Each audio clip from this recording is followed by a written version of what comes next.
Hey, what's going on, guys? It is your good friend Matt. We are back again here today at the only place that we always can be. And as you already know, that's Matt's Wrestling Collectibles right here on YouTube. Today, guys, we are going to be going over the Mr. McMahon documentary on Netflix. This is going to be the review of episode number 2, entitled Heat. That is the title of this episode. And I also wanted to say big apologies to you guys. A couple of days ago when we dropped the first review of this, I got cut off right at the end of the video. Not sure what's going on with that. Hopefully we won't have this issue again here today. Something's going on with the camera. Hopefully everything is all right. But hopefully we'll be able to get through this one really quick today and get this other situation figured out. We did not drop this video yesterday because we dropped a new figure pickups video, and that was in place of dropping this yesterday. So now we are doing this episode 2 today. We'll have episode 3 tomorrow, 4 on Tuesday, 5 on Wednesday, and 6 on Thursday, and hopefully a review of the whole thing on Friday. So we're going to jump right into it here, guys. Episode 2, it starts off with Mr. McMahon. They're going to watch him drop. They're going to shake, rattle, and roll. He's doing the big dancing routine there, singing. He's got the girls. He's got Hulk Hogan in the cutoff sleeves, tuxedo, jamming away on the guitar. And that's how we all start off on this episode, which brings us into the part of Saturday night's main event. Live television, big exposure, but at a cost of 7 days a week. A lot of guys working 300 plus days a year. And if you don't work, you don't get paid. So in essentially, to make it simple, if you're injured and you don't work, you're not getting paid. This was not the days of guaranteed contracts.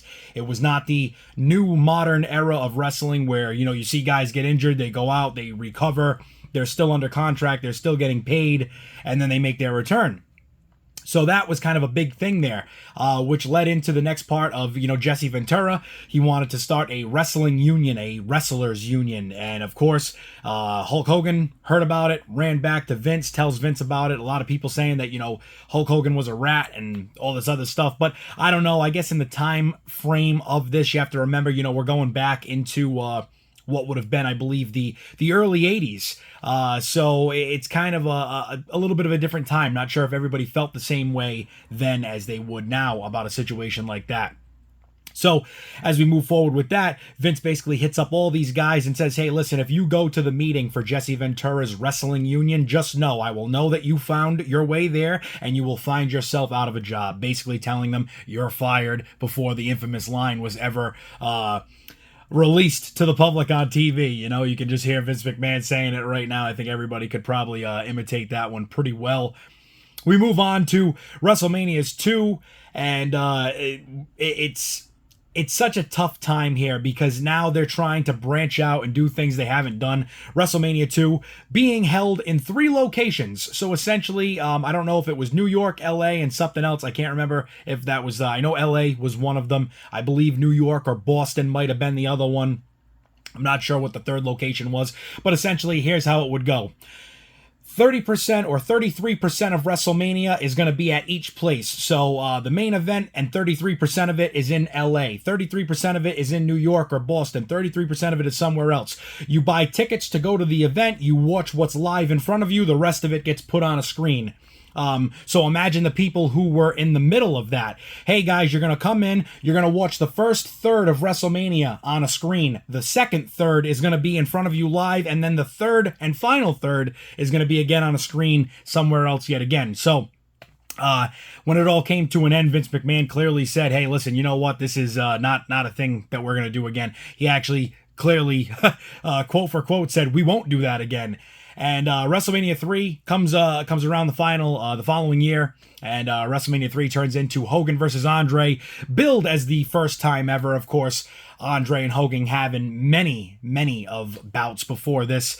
Also, Andre being billed as the first time he's ever been slammed was by Hulk Hogan at WrestleMania 3. He had been slammed by Hogan. He had been slammed by Big John Studd. He had even lost matches prior to that, as they had said Andre had not lost in 15 years. Obviously, that not being the case either. So there was a ton of stars and entertainment in attendance that night. Still to this day, WrestleMania 3, Vince McMahon, quote for quote, on the documentary says we sold 93,000 seats. Hogan says we sold 93,128. But The real number is closer to 78,000, as they claim still to this day, and even still a huge feat at the time. I mean, 78,000 seats being sold, that's absolutely amazing. But is it true? Is it not? It's probably somewhere between 78 and 93. But, you know, who knows? Will we ever find out? We might not. And somebody else who did not know or find out what was going on at WrestleMania 3, as he claims until the very end, was Hulk Hogan. The finish of WrestleMania 3 was completely unknown. Andre is back, and his back has now had its surgery. He's moving a little bit better, but still not as good. Hogan noticing that in the match. And, you know, it just kind of really came down to, at that moment, you know, what is going to happen? Is Andre really going to not let Hogan go over? It wouldn't make a whole lot of sense, because could you imagine Andre walking back and saying, ha ha, here, boss, here's the belt, I'm going back, I'm retiring?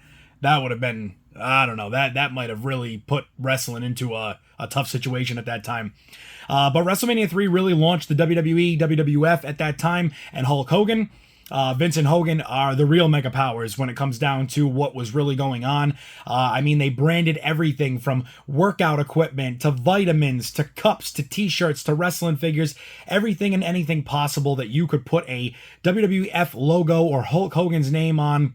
It was getting branded. Trust me, they were selling a whole lot of merchandise. I believe they said that they had a revenue of somewhere around, I think it was $2 million in that 1 year of revenue, which is, you know, crazy to think, because again, $2 million in 1985 is wild. In today's world, they would probably tell you, hey guys, from the time we said welcome to WrestleMania 40 till the time we said, hey, thank you for joining us at WrestleMania 40, they probably sold $2 million plus in merchandise in just that time period. So 1985, you know, or whatever, sitting there saying, hey, we sold $2 million worth of merchandise in a year, versus probably $2 million plus worth of merchandise in a weekend or in a night. So very crazy, very wild to think, you know, that's so different of times and where things have gone. Also, let's also look at it like this. How much was a t-shirt with Hulk Hogan's name on it back in 1985? Was it $10? Was it $15? You know, was it maybe $20? And now you go and buy a shirt from an event, it's like $30, $35, $40. The pricing has gone up as well. So obviously that has a big factor into what's in front of us. Also, we're going to keep moving here. But all good things must come to an end, obviously, and with the fact that Hogan kept dominating from WrestleMania's 1 all the way up till WrestleMania 6, when it's Hogan versus the Warrior, champ versus champ. Problem is, Hogan dropped the belt, Warrior dropped the ball. And I don't want to really talk too much bad or negative about the Ultimate Warrior. Obviously, you know, rest in peace to the Ultimate Warrior, and a great, amazing persona and larger-than-life character in the time that he was around. Some people still to this day not a big fan of him and his work ethic, and they did have a couple of negative things to say about him in the documentary, but you know, it is what it is. So long story short, belt for belt, Warrior takes it all. Hogan takes the pin. Of course, Hogan kicks out right at the 3, because that was the way they did it back then. It was the you beat me, but you didn't really beat me. You know, so Hogan kicks out at the 3. Obviously, by next year's WrestleMania, it's see you later, Warrior. Hogan's back in the mix. They've got Hogan going up against Sergeant Slaughter.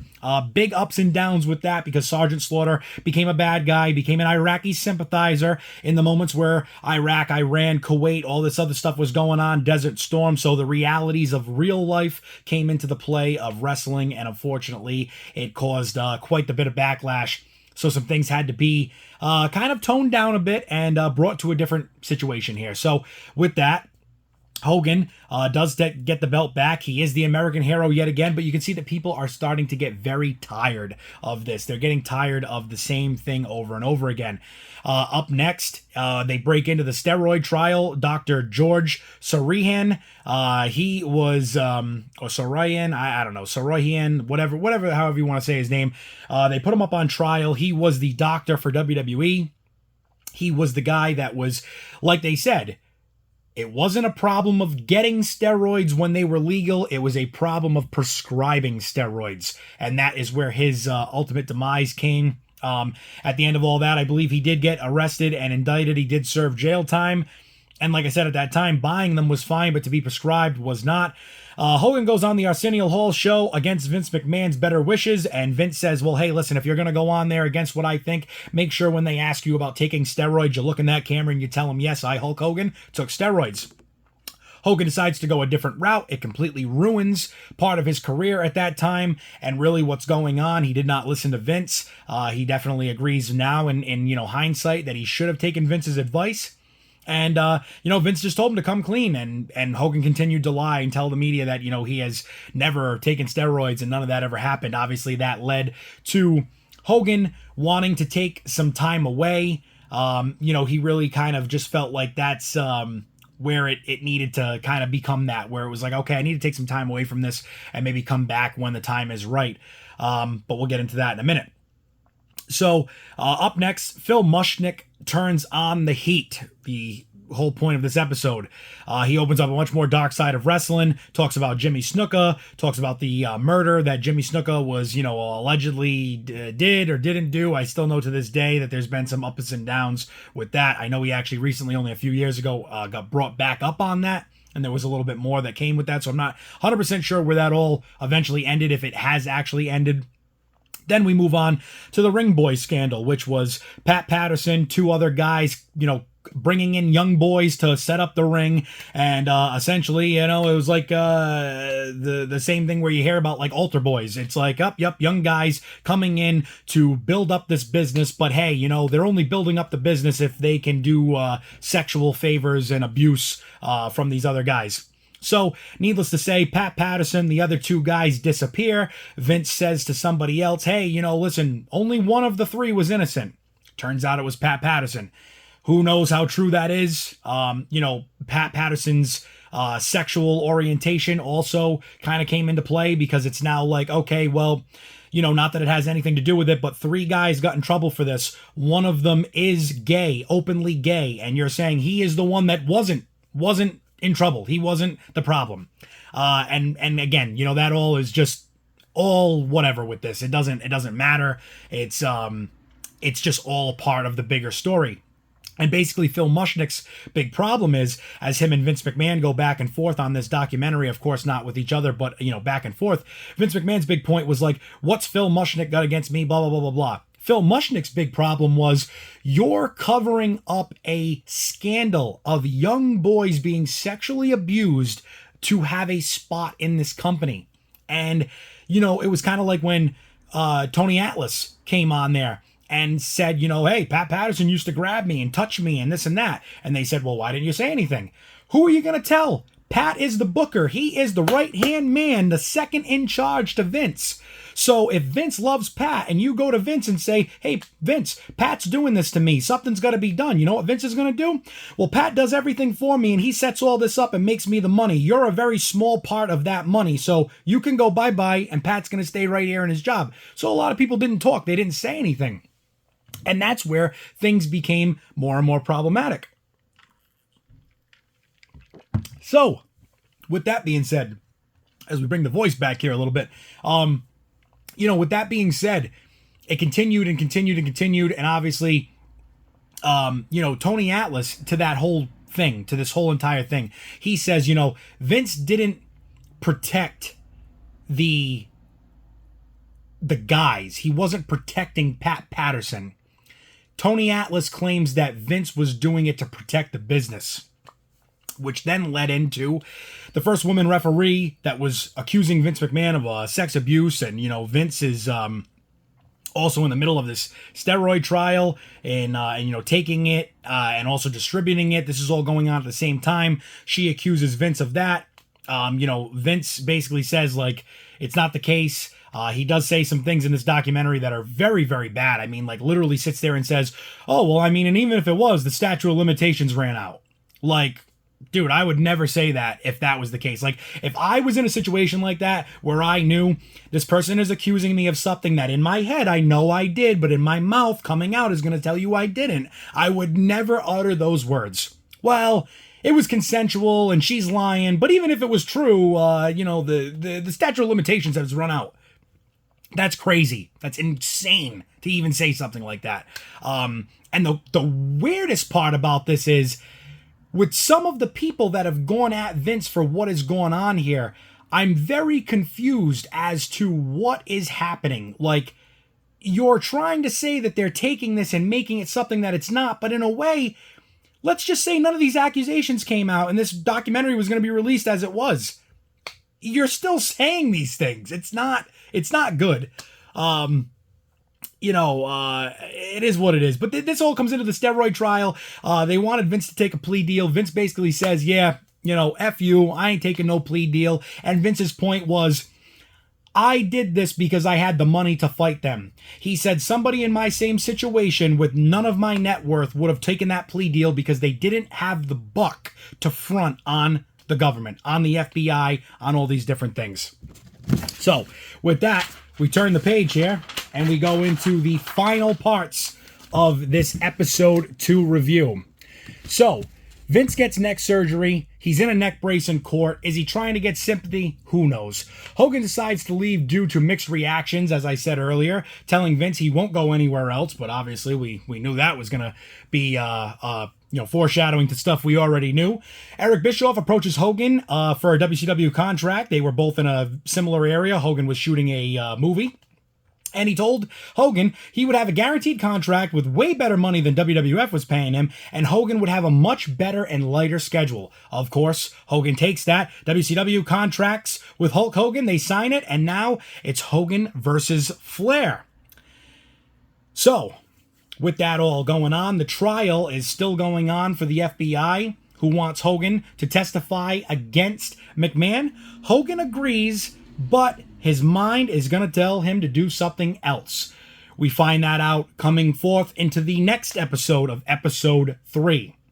So, episode 2, a very good episode. It's really starting to break into the good stuff. We're starting to get a little bit more that we wanted to see. I think it was a little bit better than the first episode. And we have a lot more to uncover, obviously, with 4 more episodes still to go and review. But guys, I will say, I had to make this one quick. I want to make sure the camera was running for this one. I don't want to get cut off again. So this was a very quick review on episode 2. As always, guys, I appreciate you joining me for another episode of Casual Conversation. And I appreciate all you guys for being here on the channel. Make sure you get over to the channel if you haven't already. Hit that subscribe button. Hit the bell icon. Check out all of my community and sponsors. We got a lot of people under there. You want to go check out their channels, their Facebooks, their IGs, all that great stuff. And as always, guys, until the next video, for myself, for Matt's Wrestling Collectibles, and everything that you get to see here, we appreciate all of you, and I appreciate you guys tuning in again. Until the next video, stay tuned, stay safe, and I will see you all there.